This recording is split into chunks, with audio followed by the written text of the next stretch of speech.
What's going on, YouTube? Central the Biker is back. Another decent day in November. This probably be the last day we get to ride. The temperatures are dropping tonight down into the 30s, but I'm gonna enjoy it. Just getting off work, came outside to jump on my bike, and I see another bike. So, being that there's another bike, that means another biker, and I'm gonna interview him shortly. So stay tuned. What's going on, YouTube? I got a good friend and a co-worker with me that I wanted to saw his bike outside.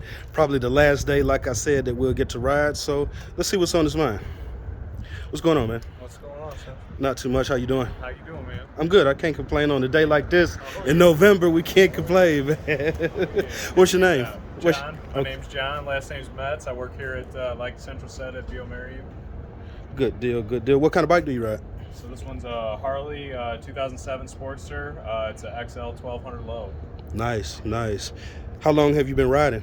I've been riding in total since 2012, I think, 12, 13, somewhere around there. So about 10 years, just under 10 years. How many different bikes and what did you start on? So this will be the second one I've had.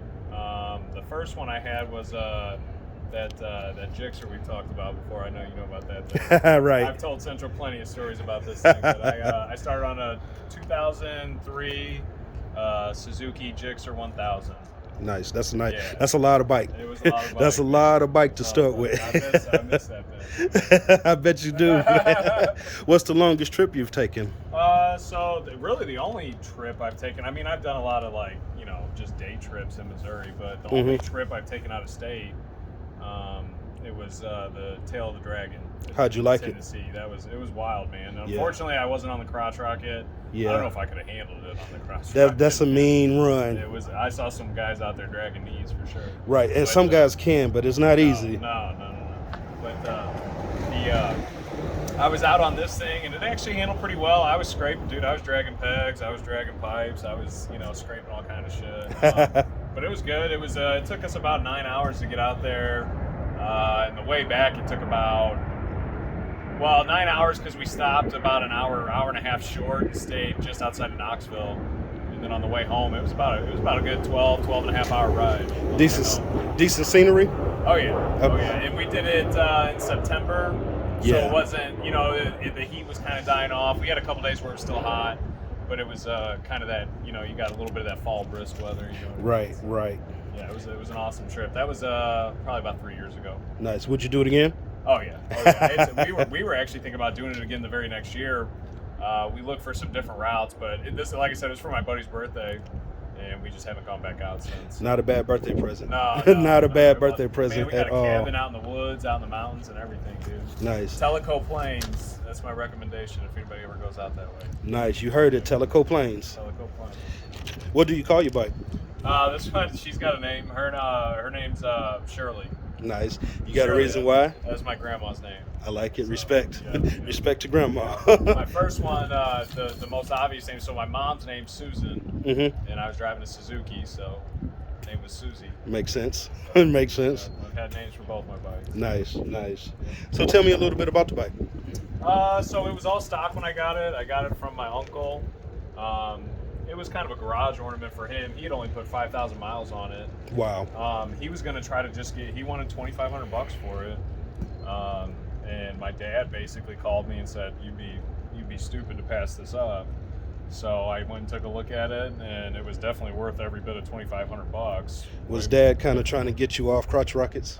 He was trying to. Well, so I guess that'll be a whole segue into another story. But yeah, I wasn't riding the crotch rocket anymore. I hadn't been riding for about 3 years at the point. So I told you I started back in 2012. I did have a 3-year kind of gap. So I wrecked my crotch rocket, smashed up my vertebrae. That was in 2015. But yeah, so my dad, he was the one that was really worried about the whole accident and everything, and so for him to call me and basically say you're a dumbass if you don't get this bike, I was like, that's all I needed was for you to say something. So definitely picked it up. It wasn't like my first choice of a bike by any means, but I've definitely fallen in love with it. I definitely still have a crotch rocket kind of itch that that I once scratched. Yeah. Unfortunately, it's not in the cars right now. So, like I said, I picked it up. It's a 2007. he let it sit in the garage for probably 3-4 years, so it had some rotted seals and stuff, but it was in good shape other than that. So I took it to the Harley Davidson dealership here in St. Louis and got the 5,000 mile service on it. Nice. Probably paid more than I should have. Probably could have done some of it myself, but Yeah. I just wanted to have peace of mind. And so ever since then, I put 10,000 on myself in probably Impressive. 3 years. Nice. Yeah, Nice. So yeah, I'm up at it's at 15,000 miles now. So it's fairly meticulous. It's got some imperfections. If anybody on this YouTube channel can help me figure out how to get rid of this kind of blemish right here on here, I've tried all kinds of stuff. I can't get it off.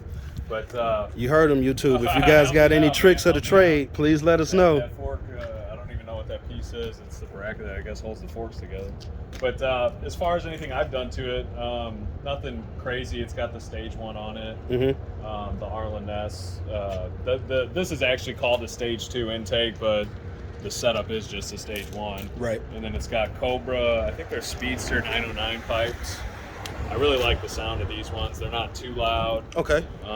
I did try it without the baffles once. I don't recommend that. A little too loud? Yeah. Yeah. Not only that, just the sound. It didn't have that bass. Yeah. It was just real loud and poppy for no reason. And you lose a little bit of performance Oh too my with God, no it was a baffles, lot. right? It was a lot, dude. I noticed it for sure. Right. Trying to get it, especially in the lower gears, trying to get going, it just didn't have the giddy up. The Harleys, they like a little back pressure. Yeah, they definitely do. So. They do. And it's nothing. This thing, I mean, it's nothing crazy as far as like power or anything, but I like to get on it in the first couple of gears, man, and get her rolling. So she'll giddy up for sure. The bags are Viking bags, so aftermarket. And then the only other thing that I had to reroute these blinkers for that, and I actually got creative, got some material from here at work, and was able to I see that. kind of Nice. do it somewhat professionally. Yeah, it's clean. It's clean. If you got to show wires, try to dress them. You don't even notice them that way. Right. That's what right. I was gonna say. I noticed them when I first did it, and I kind of didn't like it, but then I actually got some compliments on it. So. Nice. But yeah, other than that, she's pretty basic. Man, so. Let's give her a cold start so everybody can hear what she sounds like. She every once in a while on a cold start, she will kind of want to have a hesitation to die. And as far as the stage 1, it's got the what is it, the FP3 fuel pack. Yeah. Yeah. Advanced and High. Yeah. Kick-ass tuner.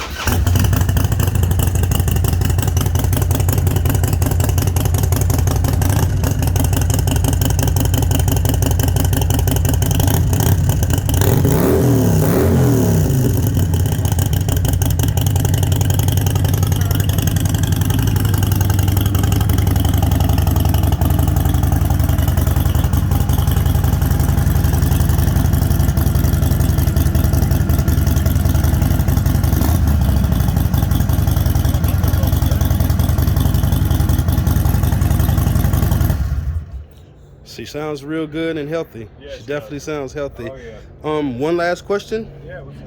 What got you into riding? Being cool, man.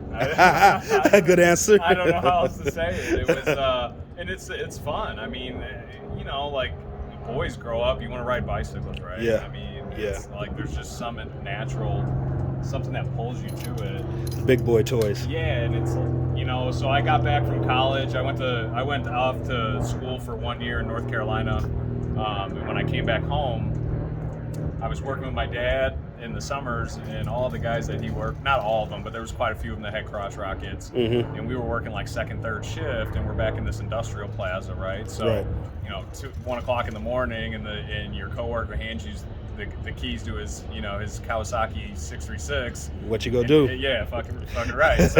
So I would take it out and just fell in love with it, man. Mostly I was just trying to learn, you know, and I was constantly asking these guys questions, trying to figure out, you know, all the different riding, you know, all the different techniques from shifting to, I was mostly worried because I didn't know how to drive a stick car. Right. So I didn't want to screw this guy's bike up. So right. I asked him a million questions, started getting comfortable riding around the parking lot. Eventually, he let me take it out on the highway.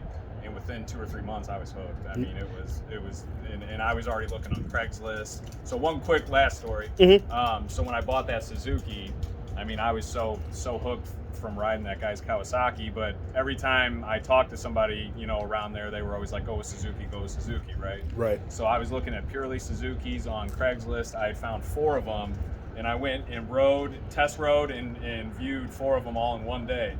3 of them were all here in the St. Louis area. They were all 600 cc's. Right. And then the last one was out in Mexico, Missouri, so I had to go out a little bit of ways to view that one. That was the 1000. Right. I saved that for the end of the day, and as soon as I felt that throttle, man, there was no going back. So Yeah. that's Yeah. it. Once you feel that 1000 versus that 600, it was addictive. Huge difference. Like I said, that's a lot of bike to start off on. Absolutely. Right.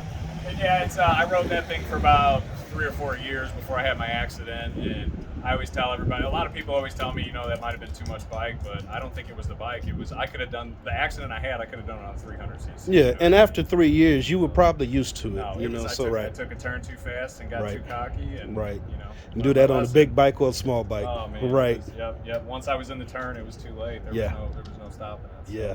But anyway, yeah. So yeah, once I felt that 1000 though, man, it was that adrenaline rush. So as far as why I got into riding, it's the adrenaline rush, and it's the look of it, man.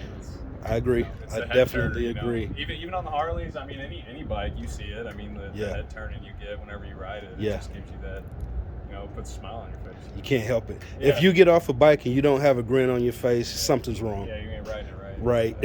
Right. Right. Anything else you want to cover before we go? No, man, just eventually want to get back to the crotch rocket. That's pretty much it. Nothing wrong with that. Yeah, and I love this thing. This has kind of got a good mix of like being sporty and then also being able to cruise. But eventually, if money wasn't a factor, I'd like to give me one of these and right. one of these big boys, and then get a crotch rocket to go along with it for sure. So. Nice. Well, I appreciate you giving me the time to interview you. Thanks a lot, sir. All right, man.